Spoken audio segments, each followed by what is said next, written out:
Hello and a very warm welcome back to the garden, and to celebrate the start of summer the weather has turned cool. It's around 11-12 degrees, but it's great to have some rain. And in this video I'm just going to go over some of the things that I'm doing in the garden to help keep it maintained and to prepare for later on in the year. Before we get into this video, I just wanted to quickly mention about my Patreon. And my Patreon is a place where I put up 2 extra videos a week exclusive to patrons, showing you more of the behind the scenes of what's happening in this garden and how I do particular things. So it only costs around $3 a month, around £2.50 to access 8 exclusive videos. And if you want to find out a little bit more, head on over to patreon.com/Hugh Richards. One of the most important jobs when it comes to early summer maintenance is looking after your tomato plants. And the first thing that you need to do is just make sure that you're just keeping down on any weeds that are growing around the place, like this one. And then you've got to make sure, especially in a cooler climate like this, to try and take off as many suckers as possible, just so it can focus a bit more energy in the growth, and then you cap it off later on in the year. But a lot of tomato plants like to send out these kind of suckers right at the base. So I'm just going to go along these plants and cut these off, or if they're smaller ones, you can kind of just pull them off. And you can see that there's a lot more breathing space, and the reason why you want to do this is exactly for the breathing space.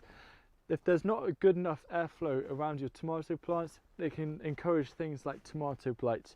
And another thing that you want to do is any of the older leaves to actually cut them off. And in fact, I'm going to let this tomato plant develop a little bit more, but once you get that first truss, for example here where you can see the flowers, that's a truss of fruit, and you want to technically cut off all of the leaves below that first truss just to make it nice and healthy.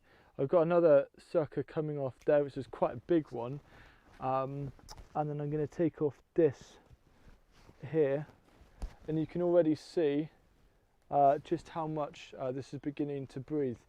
And suckers will produce fruit, but here I'm focusing, just because it's quite early on in the year, I can afford to take these off to help them grow up the string. And you can see already just how much more breathing space this has, and it just helps keep it nice and healthy. We've just been through a period of hardly any rain for around about 2 months, and May was a record breaking month with the longest sunshine hours, and that has been very difficult for us because we're not on mains water, just on spring. So with the rain that was forecasted, we made sure that we put out as many buckets as possible to capture water that we're then going to fill up the IBC tanks and the other tanks to then use in the garden. Because even though it looks like it's going to be okay for the next few weeks, it's better to be safe than sorry, and to have all of this extra stored water that's come right off the barn is a really secure feeling. Because we've had so much dry weather, it's been hard to keep up on all of the watering, and as a result some of the things have run to seed. For example, this perpetual spinach here has, but all I'm going to do is cut this seed kind of sprouting head off like this. I can use the leaves if I want to, and hopefully it'll just encourage it to keep on sending more of the leaves we want rather than flowering stems. As the season progresses, the plants begin to mature more, but what happens is the lower leaves often turn yellow and die off. So this is out of aesthetic reasons, but I like to go around and just pick off some of the lower leaves, or any leaves that are damaged or beginning to colour, so aren't too appetizing. This is just so it looks a lot nicer, and it helps tidy things up. It gives the plants a little bit more breathing space, and as well I think it will help reduce chances of disease because you haven't got that weaker foliage at the bottom, which has less protection against the elements. So it's just a personal thing, but I like to spend just a couple of minutes around different parts of the garden picking off any leaves that are yellowing at the base. One of my favourite things about early summer is that there's still plenty of opportunity to grow lots of things from seed, and I absolutely adore homegrown beetroot. So I'm going to be putting just a random row in here, and you can see we've got dwarf beans, of which I have more that will be transplanted.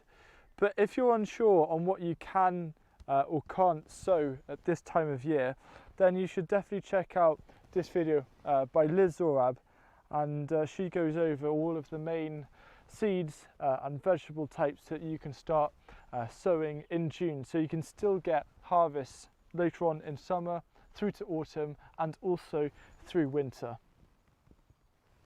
For June, one of the main things you've got to do is to make sure that you continuously harvest your salads, especially your lettuce, unless you want them to create a nice kind of heart, which is what I'll probably let these do because I've got lettuce elsewhere. What I'm now doing in this area is I've got some pak choi here. Firstly, this is a bit of vole damage, went and snipped them. And there's also a bit of flea beetle damage, but because it's going to be a lot cooler over the next few days, I think it's the ideal opportunity to transplant these. So try and do any kind of job when the weather is cooler that you otherwise wouldn't have done during hot, dry, warm weather. For example, transplanting anything that's needed that's susceptible to flea beetle. And this is my first time growing pak choi, so I'm kind of keen to see how well this does, and please keep your fingers crossed for this.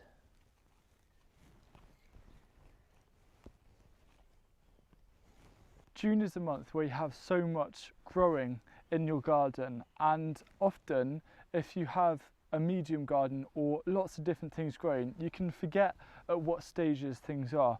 So what I like to do is just have a bit of a look round once a week just to see how things are progressing. And these potatoes are just beginning to come into flower now, which is a sign that we can start harvesting them if we want. So I'll probably let these grow and develop for another 2 or 3 weeks before harvesting, but I know that end of June through to early July, I need to have a nice day of harvesting all of the potatoes and get everything ready to make that harvest successful. For example, storage space, and I can look forward to planning some meals around it. So just take note of what kind of gluts are coming up so you can best prepare for those so you can really enjoy them. One of the best things about June, July and then August is because the beds are really filling up, the need to weed reduces. So for example, these peas, I'm just going to give them one final quick weed around them, but then I'm just going to let them do their thing, because as plants develop they then begin to smother out the space and they will always outcompete any smaller weed trying to grow through. So just look forward to not having to weed as much. It's a real joy, and it's nice to turn our focus from weeding more towards harvests. Here's the lettuce, and this is just ready for harvesting. So I'm going to start going around using the Charles Dowding method of harvesting lettuce. I've been using it for like 3 or 4 years now, and it just works an absolute treat. And just in a matter of seconds, I've already got that much food, which is brilliant. Now, a very quick tip about lettuce is if you want to give it a water, the best place that I find to water is directly over the top, over the kind of the crown.